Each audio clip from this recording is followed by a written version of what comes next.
Can I have one of your medicines, Neil? I have to pick mine up today. Or half of one at least. Hey guys, what's up? It's Nicole. Let me get my book and then I'll be right back. I love you. There's a marble over there. Can you go get it in Daddy's room? In Daddy's room? Okay. Oh, I see it. Almost fell over it. Put in my marble. It's in the sink.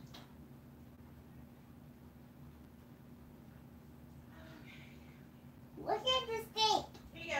Look at the sink in there. The sink? Put it in here? Go to there. Oh, mercy. I put it in there. Okay. All right. So, let's get the show on the road. Do morning meditation. Slash motivation.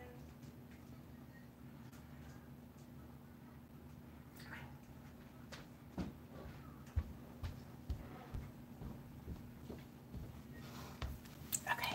Hey y'all. Sorry about that. I had to go take care of some business.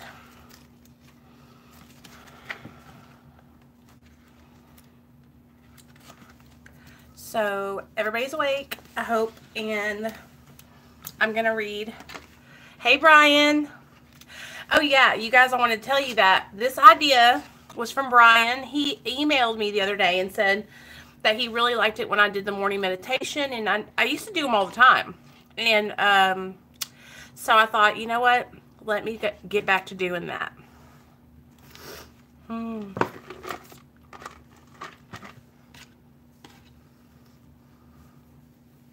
We'll kind of just...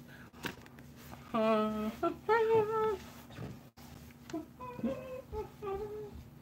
did that, it scared me for real.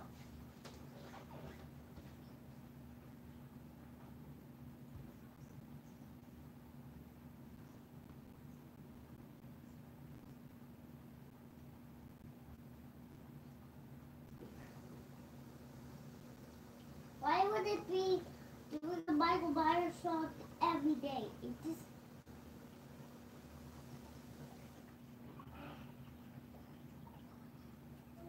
Come on. Gizmo, you gotta go outside? Come on. Outside. Oh, hang on. Can I watch Michael Myers? This makes me want to watch Michael Myers. You better not, but...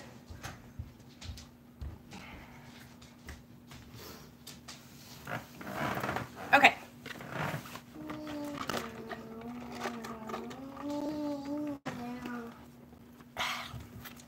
Sorry, I was taking my medicine and I did not want to be on camera with it in my mouth. So, here we go.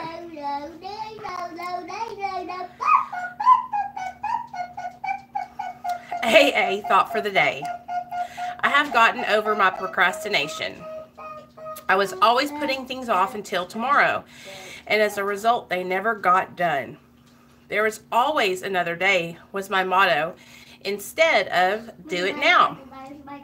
Under the influence of alcohol, I had grandiose plans.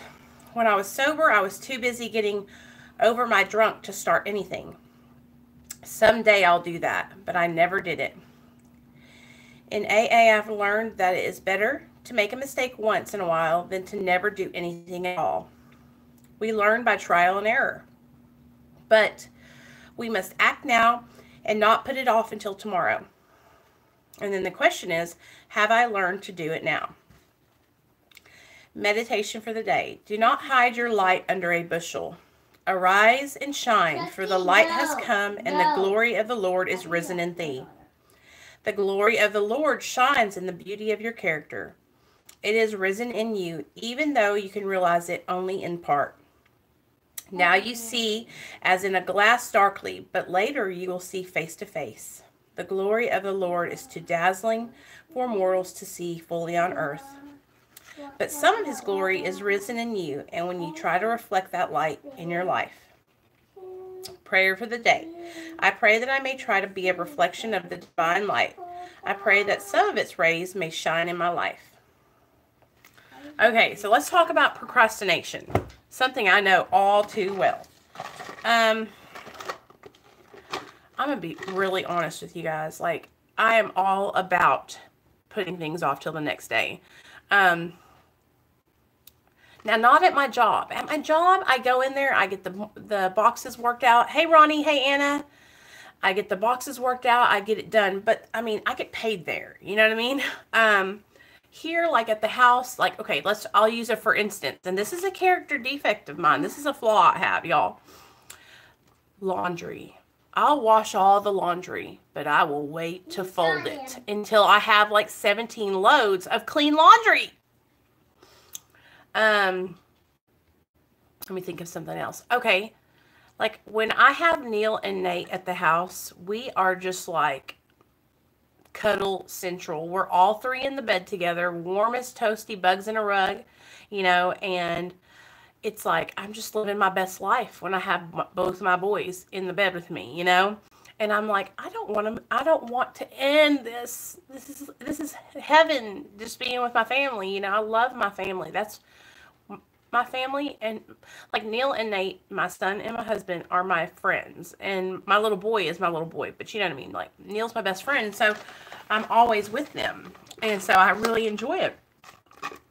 Now, don't get me wrong. That's why I have this time with you guys, because you guys are like my support system and my sobriety support. And then I have real life friends like Christy and Heather, and that are my like sobriety support in real life. But like we all are doing our own thing, you know. We have like our lives and stuff, and I have a family, so a lot of the times I have come to rely on this group of people here on my page as an accountability source and as a group of support, you know. And procrastination is just something I struggle with. I mean, I can't even lie to you and say that I don't. But when something's important to me, I try to get it done. So you could kind of say that, like, doing the laundry and cleaning, I hate doing that shit. It's not important to me. Now, cleaning to the point where my house looks nice and I don't have to eat off dirty floors or something like that. Now, don't get me twisted. I will clean because I do not like living in filth. But I will put off the damn laundry. I will clean it all. It'll all be washed, but then I'll have bundles of clean laundry that I need to fold. Because it's just, and you know what? And here's the deal, Leah. I am the master. I can get all the laundry washed, and then my husband, when he's home, he comes behind and folds it. See, that's teamwork right there, because he's good at the folding and he gets it done quick. And I help him when I see him folding. I'll come and help him. But and I do, like for me, I get up, I do the dishes, I load the dishwasher, I make sure the kitchen's wiped down. You know, that's my deal. And he helps me fold the laundry. And but like with Nate starting school, oh my mercy, Jesus, help take the wheel, because we have to have him there at 7:45 in the morning. And so those 2 days that he went to school before vacation, I had him there on time. I was so proud of myself, you guys. And but that's hard for me because I don't go to work until about 9 every day. But now I'm starting out an hour early, so that way I get done an hour early. I just realized that it's like I have to prioritize things, because what will happen with me is I have to put a list of what's the most important. I know I am lucky. I really am. And I'm going to tell you this, like Neil's mom, his mom is a very like neat person. She has a lot of stuff, but she's very clean. And so she taught him that too. So he is good at taking care of the house and stuff like that. So he doesn't really mind helping, I don't think. I mean, he has the same minds, but he helps when he can. Now, when he works all them hours and he's at work all the time, then he just comes home, goes to sleep, and then goes to work, comes home, goes to sleep, and goes to work. But when he is off and stuff like that, he'll help out. But this is a really big house, and so it's overwhelming at times, especially for me, because I always grew up in like one-story houses with just a couple of rooms, you know, and it was easy to take care of. But here, it's like you have to close off rooms, because I feel like if I don't, then every room gets messed up. You know, my little boy will go in to every room and dirty up every room, or one of the dogs will go into every room and do something they're not supposed to do in every room, and then I have to go and, oh gosh, I'm telling you. And I'm over here trying to get you guys to go vote for Last Chance Arkansas, the dog rescue. Now, y'all know I love animals, but dogs drive me crazy, Mommy. at least the ones I have. Yeah. Mommy. Yeah. You be quiet. I can't hear this with Daddy. Did you hear that, boy? So, did you guys go vote yet? Because I need you to vote so that way they can win that grant. It's in that Last Chance Arkansas video, if you don't mind. But procrastination is really hard for me. Like, I'm a big procrastinator about, okay, here's another thing.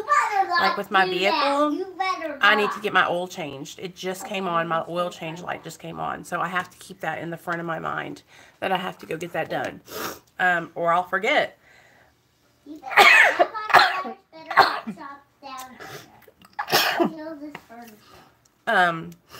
What are you guys doing for Thanksgiving? Let me tell you, I'm going to tell you guys a story time about my Thanksgiving with my family. So, every year, since I can remember, we've always done stuff at my parents' house. Now, for 3 years, they lived in New York. Hey, Lisa. Oh, girl, you're fine. For 3 years, they lived in New York, so we didn't get to see them. So, this is their first, is this their first Christmas and Thanksgiving back, Neil? Yeah, this is their first Christmas and Thanksgiving back. Good morning, Jason. How are you feeling this morning, bud? So, also, did you guys see that John from John Takes It Easy, he was doing those methadone videos, took all his videos down, and I'm worried. So, I messaged him on Reddit because I connected with him on Reddit. I know, girl. I'm so excited. And that's what I was thinking, I said, you know what? The more people that start coming here, I'm going to have to get more organized. And the more people we start having coming to the morning meditations, the more people we start having coming to live streams in the evening, I'm going to have to get more organized. And I'm also going to need you guys' help. I'm going to have to, dedicate videos to one of you guys coming on and doing a video, And I don't know how I can do that. I've seen, I was watching my friend CG Kids video. Yeah, that's me too, Jason. I messaged him on Reddit, and here in a minute, I will screenshot his name from Reddit, and I will send it over to you, and you can message him there too, if you want to. Because we're in this subreddit together, so... Yeah, that's right. It's like a recommendation kind of thing, and it's like the more likes those videos get, the more they get put into the recommended feed. I don't even know if my videos get that, y'all, because they are about addiction and recovery, and I know that when my friend's channel started growing really big, that he actually almost got... Okay, when he started getting his videos monetized, now he has 100,000 subscribers. I watched him go from my size to 100,000 subscribers. Y'all need to check him out if you haven't already. His name is CG Kid, and he makes really good videos about recovery and addiction. Okay, good, Lisa. That makes me feel so much better then. Okay, so... What I was watching on his channel yesterday was he had a girl come over and he interviewed her, and she was an alcoholic. She just got a year sober, and so she did an interview with him about her alcoholism. And I thought, wow, that's really cool, but I don't know if I would want to do an interview style. I think I would just want you guys to be able to come onto my channel and log on and upload your story to my channel. You know what I mean? And I've been talking to this lady named Michelle. She is a computer software operator, I think. She knows how to make stuff like that. And me and her have been talking about building an application or some kind of website to where you guys can come onto it and be creators on that site. And then we can pay you for your content that you make for the site. It's a lot. It's probably going to take a couple of years to get made up, but it's something to think of. You know what I mean? I want there to be like a virtual meeting spot where we can all go. Now, I know there's www.intherooms.com, but I want something a little bit more lax, something a little more not 12-step, because I know what happens is a lot of people don't come to a lot of meetings because they don't believe in the 12 steps. So I want it to be more all-encompassing of other programs too. And so I've been looking up Refuge Recovery because my friend Chris from the Rewired Soul talks about it. And he said it's like based in Buddhism. It's like the way, what they believe in, the philosophy of Buddhism. And I've never, like, I'm a 12-step person. Like, I believe in the 12 steps. They have helped change my life. But I know that I want to be able to reach a lot of people, and I don't want to alienate anyone who doesn't connect with a 12-step fellowship. So that's why I always try to remain like open-minded and like let you guys know that, you know, your way of recovery is valid, and that, you know, that's, and it's super important for me because I am a medically assisted treatment client, patient, whatever you want to call me. And for a long time in certain rooms, not all of them now, y'all, some people gave me a hard time about being on Suboxone, but like true AA people who really are working the 12 steps the right way will not judge you for being on medically assisted treatment. They won't say anything to you about it. You know, they're just going to say, well, I love you till you love yourself. You know what I mean? Like, they're just going to let you be where you're at. And if you decide to get off one day, they'll be there to help you get off. And that's how I want to be for everybody. So,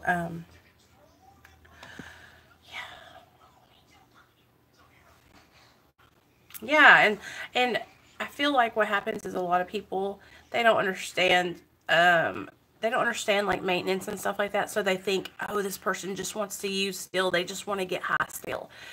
Don't get me wrong. I think there are a lot of people that still want to use and get high that maybe are doing maintenance. But the fact that they're on maintenance just shows that they're at least halfway in. You know, because I've met some people that they were halfway in, and because they were on maintenance, they stayed, and they went back and forth for a little while, and then all of a sudden something clicked, and now they've been sober for some years, you know. And that's why we want people to keep coming back and to not think, hey, I relapsed, I'm not good enough, I can't come back to this meeting or this channel or this group, because that it takes time to get recovery. Like, if it was just easy to get it, we would have all been sober a long time ago. Right. If recovery and getting sober was simple and easy and no problem, and everybody would be doing it, everybody would be sober and clean, and there wouldn't be any, like, all these different ways to help you. But it's difficult because we have to change so many things in our lives. We have to change our behaviors. We have to change everything. Our friends. We have to change the places we go hang out at. Going to the meetings. I told them I was on Sunday. I know, Lisa, and it's unfortunately it's like that in some smaller towns. Like where I live, the meetings I go to, they don't give a damn. They love you no matter what, and it's the individual people that will say something, and you just got to be careful. Like, I know that there's a group of ladies here that they're like a sponsorship family. Like, the sponsor's got like 20 years sober, and then her sponsor's got 27 years sober. You know, like, it's a big family of ladies, and they are totally against you being on your psych meds, like, for your mental health. And there's some people that are like that will actually think that they can tell you to get off your medication. And what I say that is that's dangerous, because you can imagine if somebody came to me and said, okay, I'm going to sponsor you, girl. And then I tell them I'm on Suboxone and I'm on Lexapro and Wellbutrin. And I'm new in recovery, so I'm listening to everything my sponsor says. And my sponsor says, you got to get off those medications. You're not clean. So I go and I jump off Suboxone, Wellbutrin, and Lexapro, and I have a mental breakdown and commit suicide and die. That's crazy. You don't tell people. That's like practicing medicine without a license, which is against the law. And a lot of people do that, though, you guys. They will tell you that, and that's it's crazy. But there's some people that do that, and you've just got to be careful. And if you run into somebody that's like that in a 12-step fellowship, do not turn away. Because listen, not everyone's like that. You go and you find you someone else and keep trying until you find someone else. Do not get discouraged. I used to let myself get discouraged, and I would go to my meetings at the Suboxone doctor, and I would cry and cry and cry.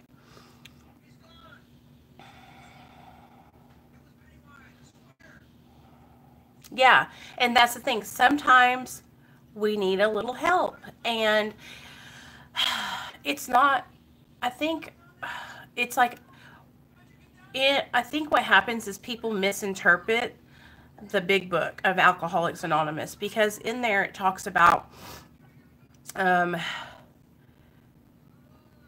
being free from all mind or mood altering substances. I think that says it in an NA book. I don't even think it says that in the big book. And a lot of people misinterpret that, because y'all, mind and mood altering substances can be coffee. You know, like if we were all to go get off all the mind or mood altering substances we were on, Lord help anybody in our path, because we'd probably all going crazy. But it's just really about, you know, like, you can tell when someone's serious about changing their life, okay? Whether they're on Suboxone, whether they're on methadone, Vivitrol, any kind of psych meds, whatever they're on. You can tell when somebody wants to change. I talked about this the other day. I went on a rant on my Facebook, y'all. And I saw a girl had put up a post, and it said, the truth about Suboxone. And she told us her story about how she got on Suboxone, and she got kicked out of the program many, many times because she was relapsing on other drugs. And she kept on getting high on opiates. And then she went to another doctor and got put on it, and he kept her on it. And then when she tried to get off, instead of tapering with her doctor, she just left the clinic and jumped. So she made up this whole big grand story about how Suboxone was this terrible drug. And now she's been sober for 27 days, which we all know, if she's getting off Suboxone, she ain't even out of the woods yet. So I was like, you know what? This story is so biased and wrong from the start. If you were serious about your recovery, you wouldn't be relapsing on any other drugs. You would have taken your Suboxone and gotten serious and started doing the work. And that's the thing. There's two different types of people. There's people that are going to get on Suboxone, do the work, stay sober, be accountable, work some steps. And then there's people that are going to get on it and use it to their advantage and get high still. And then just use it in between dope shots. Okay, that's the truth. And that is the truth about Suboxone. The truth is, you're either going to take it and utilize the medication and change everything in your life, or you're going to use it as a means to get high in between dope shots. Truth of the matter. You either are going to do the right thing or you're not. And it's like, sometimes what happens, though, is some people come in and they're not doing the right thing, and then they change over to doing the right thing. And that's what we hope will happen when they get on maintenance. If they're still in that old lifestyle, we're hoping that through being on maintenance, going to meetings, getting a sponsor, doing all those things, that they will trade over and start using their maintenance as prescribed and living their life the right way. But some people come in and they think they can just lie and cheat and manipulate the system because what? That's their old addictive behaviors. I just want to see what. You know, and have changed it. Right, and see that when that day. Okay, so I don't want to talk bad about him, but because I'm not. But when his family, remember that video he made, and he said, my family says I need to go get put on Suboxone. Right then, he should have went and got put on it because he already went out and used heroin. And next time he went out and used heroin, he could overdose and die. Oh, about that. When you are like that and he just jumped off of 50 milligrams of methadone, you guys, which is so dangerous. When you just jump off your maintenance medications like that, it's like a reason to get high. It's an excuse, you guys, like, because you know better than to be jumping off of maintenance meds like that. Somebody who wants to stay sober and who wants to get recovery isn't going to go jump off a high dose of medication and not make proper precautions, you guys. You're not going to, it's hard to jump off a medication like that high, and stay sober. Now, Wow. well, he was on day 9 and still sick as shit. And that's because methadone sticks in your bones, just like Suboxone does. And that's why, like, when I'm telling you guys, like, if you're going to get off your maintenance medication, taper low and slow. Get with your doctor. Get with a counselor. Let them know what's going on. Get yourself a freaking army of support to rally around you. So when you're tapering and you come off, you won't be able to drive to the dope spot because there ain't going to be nobody to let you take your car. You know what I mean? Like, that's how serious it is. Because what if you get off your medication and you drive to the dope spot and it's fentanyl and you shoot that shit and die? Like, that kid is lucky he's alive. He's lucky that he didn't come back and overdose and die in his parents' house. I mean, and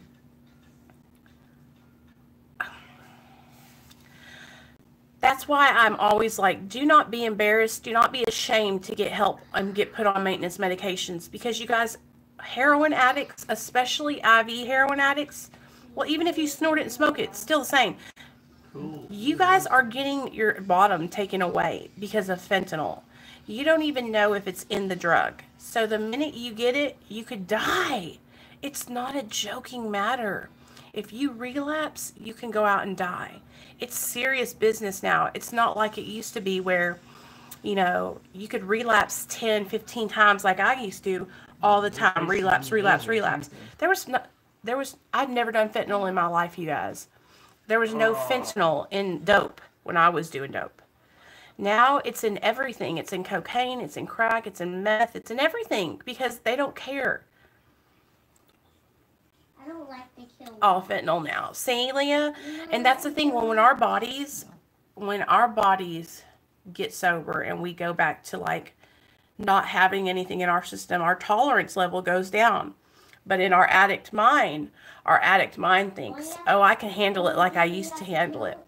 And that's what happens. We'll do a shot like we used to do, and then we'll die. I cannot tell you how many times I have come off of being sober for like 6 or 7 days and then done some stuff like I used to do it and overdosed, you know? And I wasn't even a heroin shooter, y'all. I was doing Roxy's, and I would overdose all the time. You know why? Because I would take stinking benzos with it. That's water. And I would just stop breathing, looking crazy. You know, it's just, I didn't know that was water. it's so dangerous. Oh, they're on the beach. And it's a miracle. And see, that's the thing, like, it's a miracle that you're here. Hey, Christy. Wow, this whole car was So, fucking mad. and you know what, you guys? For alcoholics and addicts of benzos and opiates, we are all three in the same category. Like, we all have to be really careful when we come off the drugs that we're on and the alcohol that we're drinking, because we can die, you know. And if you're struggling, I just want you guys to know that you're not alone and that you don't have to be embarrassed to get help. And that's one thing I want to talk about today. Don't procrastinate, because that's what the meditation was about. Don't procrastinate, but get help. Because asking for help is not weak. Asking for help is courageous. Asking for help is like, There's not supposed to be water on the road. when you go and you reach out for help, it's like I don't know what this thing is. going to be your lifeline. And that's going to show people that you really, really want to be sober, you know? And above a river. I know for me, That is a river. whenever I decide to come off my medically assisted treatment, I will have a whole crew of folks around me. I will take off for a whole week and I will prepare myself for that you know? And I will tell you guys about it, and I'm going to tell everybody about it, and tell everybody, because you know why? I'm going to prepare myself. I'm going to prepare everyone around me for the old Nicole to probably be coming out and showing her face a little bit, because I know I'll be in pain, and I know that I'll be going through it, but I also know that as long as I get people around me to help and support me, that I'll be okay. And that's what you guys got to do too. I almost feel like, and I know that right now that you guys might not have that kind of support. And that's why it's so important to keep showing up. Like you're showing up here for meditations. Keep showing up here. You're building a support system right here. Right.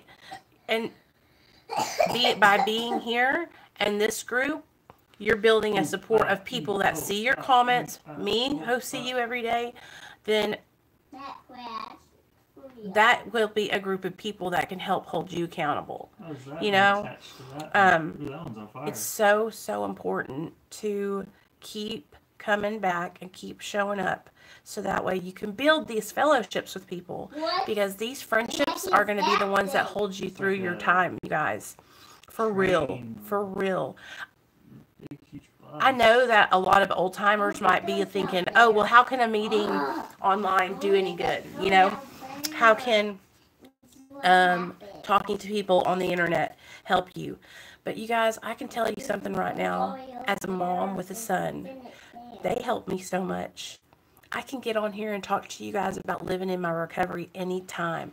I can get on here and talk to you guys about addiction and how it affected me and how horrible I felt in my addiction anytime I need to. It's like, it's been a really good source of support for me, and I want you guys to utilize it too, because it can be the same for you. And I also want to encourage you guys, when you feel strong enough to get up and get out and go meet some people in sobriety too. You know, if you know some meetings around your area, go and try to meet some people, you know, outside of you. And also talk to your family. Talk to the people that are directly the closest to you. If it's your mom, if it's your dad, if it's your sister, it's your brother. Let them know, like, this is what I'm going through. This is what I need help with. I'm struggling. I know, Brian, I love talking with you guys in the morning. I do. I really do. And I'm glad that you brought it up about me doing these meditations again in the morning, because it really helps me just get my day started on the right track. But reaching out for help will be your biggest asset. And letting people around you know who you don't want to sometimes that you're struggling will help you so much, because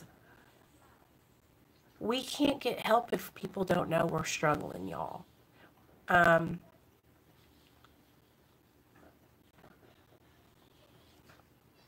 My parents knew I was struggling all the time because I was just a hot mess, you know, but I know a lot of people who were in their addiction who were very secretive, who nobody knew.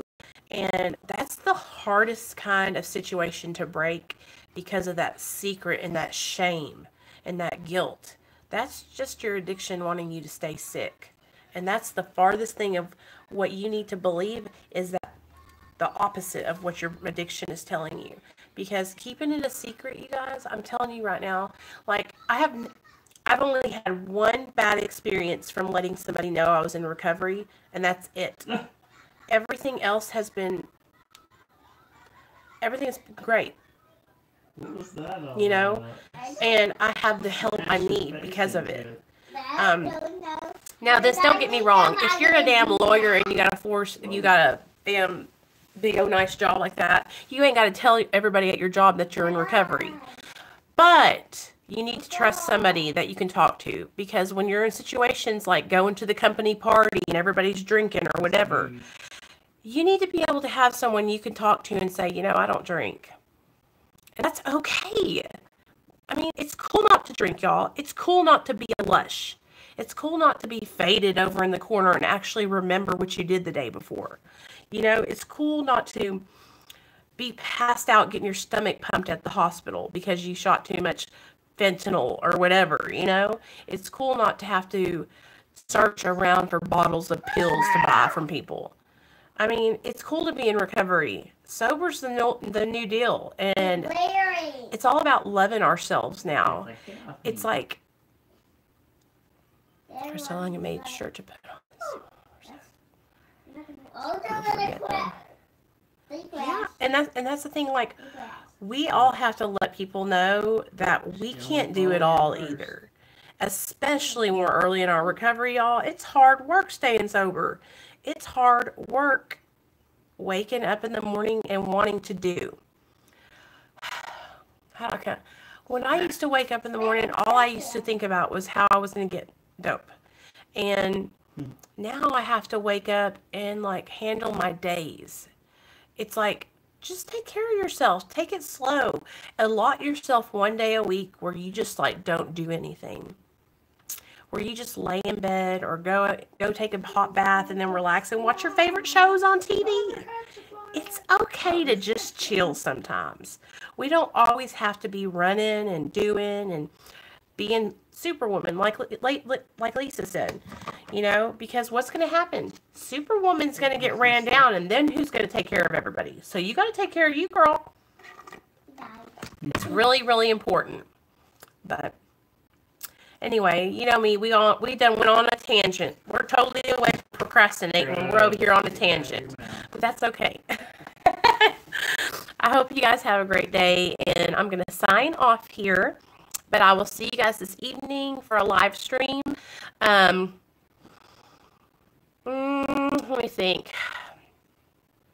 I'm going to upload a positive story time today. Something that you guys are probably going to be surprised about because late here, it's been brought to my attention that my story times are just horrid. And it's, oh, I know, I lived them. So I thought that I would surprise you guys with a story time about, you know what, I'll tell you guys about how when I first decided to go to rehab, how I got there, how I was like, you know what, I need to get to treatment because it was hard the first time I ever went. And then I'll tell you guys about the last time I went and how the two differed. It'll be like the difference between the first time when I just went because I needed to go, and then the last time when I went because I wanted to be there. You know what I mean? And I'll compare the two. Hey, Jordan. Oh, girl, we're fixing to pop off here. But, you guys, I just want to remind you guys, you know when I tell my stories, and I know they can get grimy and crazy and just... That was real stuff, though. It really happened. And I'm not proud that I ran around selling my jewelry for dope. Like... But that's what happens when you're in your active addiction. And if you are going to stay in your active addiction, I promise you, you will be trading your jewelry for dope one day too. It's okay, girl.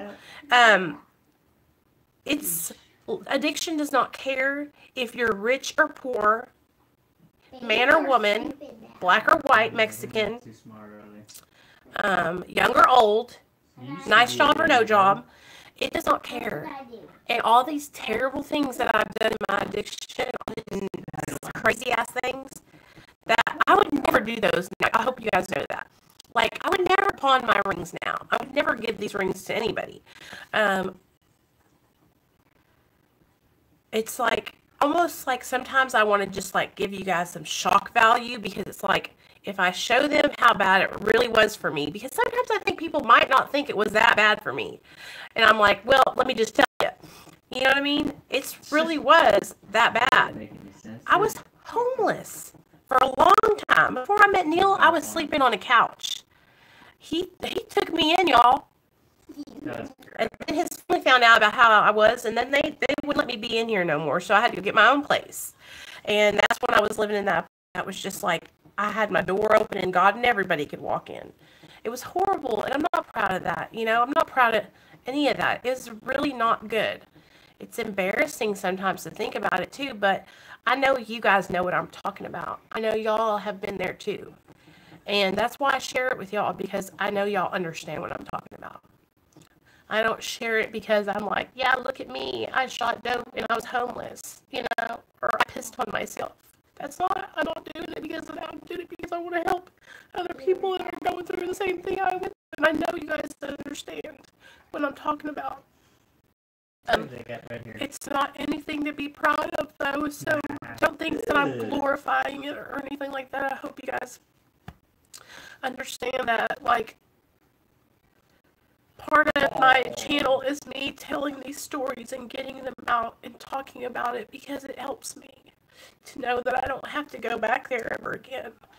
And when I first made this channel, it was for me to help myself, really, and then it started growing, you know, and the more videos I put up, I feel like the more people are coming over, and I'm just like, I'm happy that people are coming, but I also always want to keep you guys, I always want to connect and make y'all, not make y'all understand, but I want you guys to understand, like, my number one goal here is to help somebody, you know, and that you guys help me, and that, and we help each other, and we talk, you know.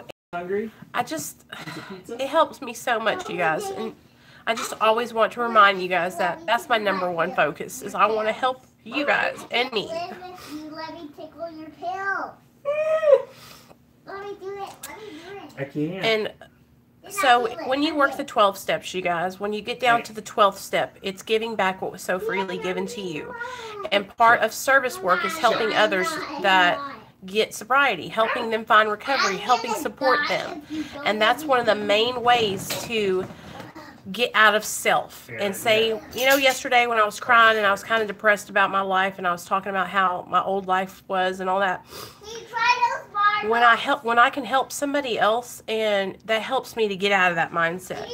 It's so crazy how giving of yourself to help another person will pull you out of a funk. Because it does. Because I got off here with you guys, and I went over to my Instagram, and then there was like 4 of y'all messaging me on Instagram, are you okay? No, talking to me about how I've helped you. And that helps me. Like, when you go around doing so many horrible things in your addiction, and then you turn it around and you're trying to help other people, this is like positive reinforcement for me. Like, okay, you got to keep on helping people because it's actually working. You're helping them and it's helping you. And I need that confidence building because I don't feel good about myself. And I'm working on it every day. It's just hard some days. So if I could, when you guys message me and tell me that I'm actually helping you, it helps me.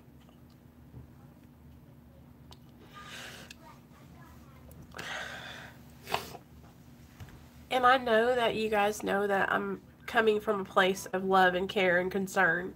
But sometimes people don't think that, and they bring it to my attention, and I want to make sure that I'm not, like, I don't know, I just want to make sure that you guys know that I'm just trying to help. So, and I'm not, like, I don't want my channel to turn into, like, this drug glorifying channel, because that's not what I'm trying to do. Like, I'm trying to tell you, this is the story, and this is what drugs will do to you.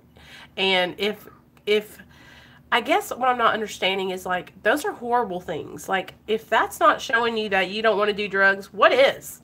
You know?